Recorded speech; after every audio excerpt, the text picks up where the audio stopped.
When you take another person's life, you already took your own life. I want you to think about that. If someone were to murder Alex or murder me, they already murdered themselves in that action.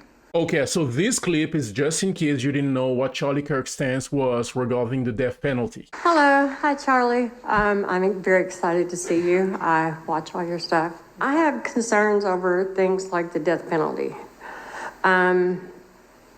Is it it's one of the 10 Commandments. You should not murder. So is it somehow justified because they're such a horrible criminal, or are they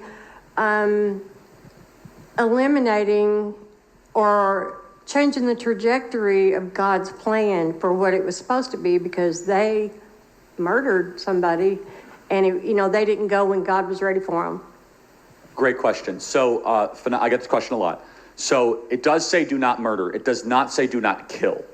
So those are two different Hebrew words, right? So to murder is a completely different thing than to kill. For example, you're allowed to kill in self-defense.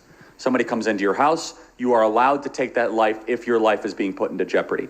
In fact, to go a step further, the reason why it made sense to ancient Israel, did you know that a life for a life, otherwise known as the death penalty, is the only law that is in all 5 books of the Torah? It's the only law. Not even the Sabbath is in all 5 books of the Torah. Now, the Sabbath exists in Genesis, but it's not in all 5 books. So this idea of taking a life if you take a life, what is it rooted in? Why does it matter? Well, first of all, God is communicating to us the first thing. Taking human life is a major deal. That's God's first moral teaching in the Torah, that it's not to be trivialized. Let me give you another example. There's a law of the 613 laws of Judaism, of which we are not bound to the ceremonial law, which is one of them, that if an animal takes a human life, you must kill that animal.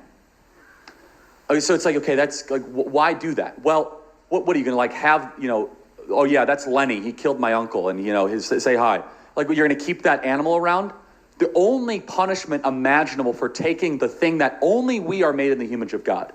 So if you take another image bearer's life, what could possibly be a just punishment for that? Well, according to the economy of God, it's that your life must also be taken. And according to scriptural theology, we are not taking that person's life. When you take another person's life, you already took your own life. I want you to think about that.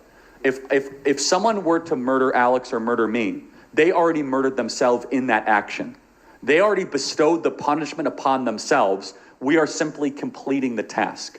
And think about it. Some people will say, but Charlie, it's not fair because of whatever sob story liberal reason. How is it, and honestly, no. And I'll just close with it. I'll kind of finish with this. But you know who it's not fair to? It's not fair to the victims. You are cheapening the lives of the victims. You are basically saying the victims die and you get to live. So you get to continue to live even though you took the lives of others. So for example, I think it's fundamentally wrong that creep who killed those 4 college kids in Moscow, Iowa, that he gets to keep living.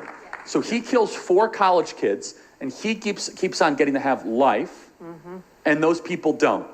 In order to say that those people's lives mattered, the only just thing that we can reason ourselves to is to take that person's life. And that is not murder, that is killing, and it's societal self-defense. Hey, I agree with him. And I made sure to put the video link in the description so you can go and watch the whole event. Rest in peace, Charlie Kirk, and God bless and protect Charlie Kirk's family. God bless and protect you and your family. Catch you on the next one.